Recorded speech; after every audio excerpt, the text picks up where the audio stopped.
অতি শীঘ্ৰে প্ৰাথমিক বিদ্যালয়ত প্ৰধান শিক্ষকৰ পদ সৃষ্টিৰ বাবে ৰাজ্য চৰকাৰক দাবী জনায় আৰু প্ৰাথমিক শিক্ষাক শক্তিশালী কৰাৰ প্ৰয়োজনত এই সংগ্ৰাম গণমুখী আন্দোলন ৰূপে চলাই নিয়াৰ বাবে প্ৰাথমিক শিক্ষক সন্মিলনীয়ে কৰা সিদ্ধান্তত সহমত পোষণ কৰে। এয়া আজিৰ সভাৰ সিদ্ধান্ত। শ্ৰদ্ধাৰ শিক্ষাগুৰুসকল, প্ৰধান শিক্ষকৰ পদ সৃষ্টিৰ দাবীত অটল। বিশেষকৈ 6ৰ পৰা 15 জুনলৈ সমগ্ৰ ৰাজ্যজুৰি প্ৰাথমিক শিক্ষকৰ গণস্বাক্ষৰ অভিযান চলিব। বিশেষকৈ পাঠ্যপুথি মূল্যায়ন বহি যোগান নধৰাৰ বাবে অনুষ্ঠিত কৰিব পৰা নাই পৰীক্ষা। প্ৰাথমিক বিদ্যালয়ত প্ৰধান শিক্ষকৰ পদ সৃষ্টিৰ দাবীত এতিয়াও অটল হৈ আছে অসম ৰাজ্যিক প্ৰাথমিক শিক্ষক সন্মিলনী। এই দাবীৰে শিক্ষা সেতু এপ পৰিচালনাত অসহযোগিতাৰ লগতে প্ৰতিবাদী কাৰ্যসূচী সন্মিলনীয়ে অব্যাহত ৰাখিছে। সদৌ অসম ছাত্ৰ সন্থা, অসম জাতীয়বাদী যুৱ ছাত্ৰ পৰিষদকে ধৰি একাধিক প্ৰায় 20টা দল সংগঠনে অনুষ্ঠিত কৰি এখন মত বিনিময় সভাৰ পিছতে সন্মিলনীয়ে নিজৰ দাবীৰ সমৰ্থনত আন কেতবোৰ কাৰ্যসূচী ঘোষণা কৰিছে। এক বিবৃতিত সন্মিলনীৰ প্ৰধান সম্পাদক ৰাতুল গোস্বামী সদৰি কৰা অনুসৰি নিখিল বড়ো ছাত্ৰ সন্থা, প্ৰাথমিক শিক্ষক সন্থা, সদৌ অসম টেট উত্তীৰ্ণ শিক্ষক সমাজ, ষ্টেট বোৰ্ড শিক্ষক সন্থাৰ লগতে অহা 6 জুনৰ পৰা 15 জুনলৈ ৰাজ্যজুৰি গণস্বাক্ষৰ কাৰ্যসূচী ৰূপায়ণ কৰা হ'ব।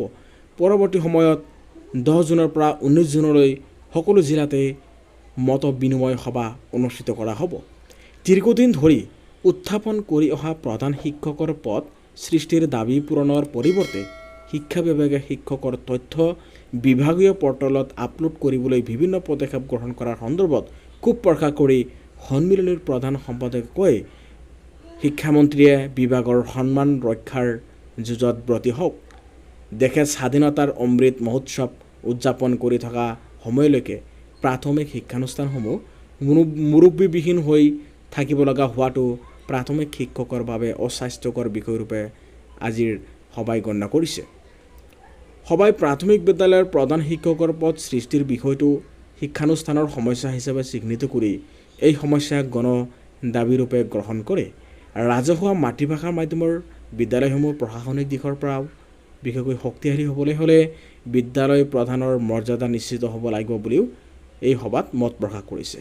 তদুপৰি সভাত উপস্থিত দল সংগঠনৰ প্ৰতিনিধিসকলে মাতৃভাষা মাধ্যমৰ ৰাজহুৱা শিক্ষানুষ্ঠান শক্তিশালী কৰাৰ স্বাৰ্থত অতি শীঘ্ৰে প্ৰাথমিক বিদ্যালয়ত প্ৰধান শিক্ষকৰ পদ সৃষ্টি কৰিবলৈও চৰকাৰক দাবী জনাইছে। এই সংগ্ৰামখনত শক্তিশালী কৰাৰ স্বাৰ্থত তথা গণমুখী আন্দোলন হিচাপে গঢ়ি তোলাৰ বাবে আমাক সমৰ্থন কৰিবলৈও দল সংগঠনসমূহে সিদ্ধান্ত গ্ৰহণ কৰে। ইফালে সপ্তম দৰমহা আয়োগৰ স্নাতক শিক্ষকসকলক প্ৰদান কৰা 8,700 টকাৰ যিটো গ্ৰেড পে আছিল 17 মাহ তেওঁলোকে পাবলৈ সক্ষম হৈছিল।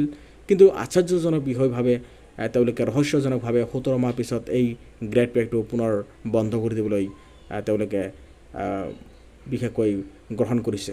দীৰ্ঘদিন আলোচনাৰ পিছতো গ্ৰেড পে বৃদ্ধিৰ ফাইল বিত্ত বিভাগে উভতাই পঠিওৱাৰ বাবে এই সমগ্ৰ বিষয়টোক লৈ আইনৰ আশ্ৰয় ল'বলৈও এই অনুষ্ঠিত সন্মিলনীৰ কৰ্ম পৰিষদৰ সভাই সিদ্ধান্ত গ্ৰহণ কৰে। নতুন পেঞ্চন নীতি বাতিল আৰু ঠিকাভিত্তিক শিক্ষকৰ চাকৰি নিয়মীয়াকৰণৰ প্ৰসংগৰে অখিল ভাৰতীয় প্ৰাথমিক শিক্ষক সংঘই আহ্বান জনোৱাৰ মহাজোৰা বিশেষকৈ এক মাহজোৰা ভাৰত যাত্ৰা কাৰ্যসূচীৰ অংশ হিচাপে ৰাজ্যৰ বিভিন্ন প্ৰান্তৰ ৰাজহুৱা সভা অনুষ্ঠিত কৰাৰ প্ৰস্তুতি আৰম্ভ কৰা হৈছে বুলিও সন্মিলনীয়ে সদৰি প্ৰকাশ কৰে। আনহাতে পাঠ্যপুথি অধ্যয়ন বহি অৰ্থাৎ মূল্যায়নৰ বহি এতিয়ালৈকে যিহেতু 1 তাৰিখৰ পৰা 10 জুনলৈকে স্কুলসমূহত প্ৰথম মূল্যায়ন পৰীক্ষা আৰম্ভ হৈছে, কিন্তু ৰাজ্য চৰকাৰে এতিয়াও বিশেষকৈ স্কুলসমূহত মূল্যায়ন বহি দিবলৈ সক্ষম হোৱা নাই। বিশেষকৈ দিনপঞ্জী অনুসৰি পৰীক্ষা অনুষ্ঠিত কৰিব নোৱাৰা বিষয়টো সন্মিলনীয়ে উদ্বেগ প্ৰকাশ কৰে। বিবৃতিত সন্মিলনীৰ প্ৰধান সম্পাদকে কয়, হালবাৰী মহকুমাকে ধৰি বিভিন্ন স্থানত পাঠ্যপুথি নোপোৱাৰ লগতে বিভিন্ন জিলাত মূল্যায়ন বহি এতিয়ালৈকে লাভ কৰা হোৱা নাই। সৰ্বাধিক অভিযান মিছনে শিক্ষকসকলক বিভিন্ন নিৰ্দেশনা দিয়াৰ পৰিৱৰ্তে পাঠ্যপুথি আৰু মূল্যায়ন বহি যোগান নিশ্চিত কৰিব লাগে। এই সময়তে শেহতীয়াকৈ শিক্ষামন্ত্ৰী ডক্টৰ ৰণোজ পেগুৱে শিক্ষক বিভিন্ন প্ৰজাতিৰ বুলি কৰা মন্তব্যৰ সন্দৰ্ভতো গোস্বামী প্ৰতিক্ৰিয়া প্ৰকাশ কৰে। এই প্ৰসংগতে তেওঁ কয় যে এগৰাকী শিক্ষামন্ত্ৰীয়ে যদি শিক্ষকক বিভিন্ন প্ৰজাতিৰ শব্দটো ব্যৱহাৰ কৰে তেনেহ'লে শিক্ষকৰ মৰ্যাদা ক'ৰ পৰা ক'লৈ গৈছে সেই বিষয়সমূহ আলোচনা কৰাটো ভাল। শিক্ষকৰ সন্মান আৰু মৰ্যাদা অটুট নাথাকিলে সমাজ কেতিয়াও শুদ্ধ হৈ নাথাকিব। উল্লেখ্য যে আজি অনুষ্ঠিত সভাখনত ছাত্ৰ সন্থাৰ সম্পাদক শংকৰজ্যোতি বৰুৱা, যুৱ ছাত্ৰ পৰিষদৰ সভাপতি পলাশ চাংমা, খিলঞ্জীয়া জনজাতীয় সাহিত্য সভাৰ সম্পাদক কমলাকান্ত মুছাহাৰী, ৰাভা সাহিত্য সভাৰ সভাপতি সম্পাদক, ছাত্ৰ মুক্তি সংগ্ৰাম সমিতি, ইলোৰা বিজ্ঞান মঞ্চ, তাৰপিছত জ্ঞান বিজ্ঞান সমিতি, ভাৰত ছাত্ৰ ফেডাৰেশ্যন আদিকে ধৰি কেইবাটাও অন্তত 20টা দল সংগঠনৰ প্ৰতিনিধিয়ে এই সভাত অংশগ্ৰহণ কৰে। বিশেষকৈ তেওঁলোকৰ মূল দাবী হ'ল ৰাজ্যৰ যিসমূহ প্ৰাইমেৰী টিচাৰ আছে, অৰ্থাৎ স্কুলসমূহ আছে, এই স্কুলসমূহৰ প্ৰধান শিক্ষকৰ পদ সৃষ্টি কৰিব লাগিব। প্ৰধান শিক্ষকৰ পদ সৃষ্টি নকৰালৈকে এই আন্দোলন চলিয়ে থাকিব। অৰ্থাৎ 6 জুনৰ পৰা 15 জুনলৈকে যিটো সংগঠনৰ যিটো তেওঁলোকৰ স্বাক্ষৰ অভিযান, এই গণ স্বাক্ষৰ অভিযান চলিয়ে থাকিব আৰু অৱশেষত ইয়াৰ তীব্ৰতৰৰ পৰা তীব্ৰতৰলৈ আন্দোলনৰ কাৰ্যসূচী ৰূপায়ণ কৰা হ'ব বুলি বিশেষকৈ গোস্বামী ছাৰে বিশেষকৈ মত প্ৰকাশ কৰিছে। ছাৰবেদসকল, আপোনালোকে আমাৰ এই চেনেলৰ জৰিয়তে বিভিন্ন শিক্ষাৰ লগত জড়িত শিক্ষকৰ বিভিন্ন সমস্যাৰ বিষয়ে ধাৰাবাহিকভাৱে ভিডিঅ'সমূহ পাবলৈ সক্ষম হৈছে।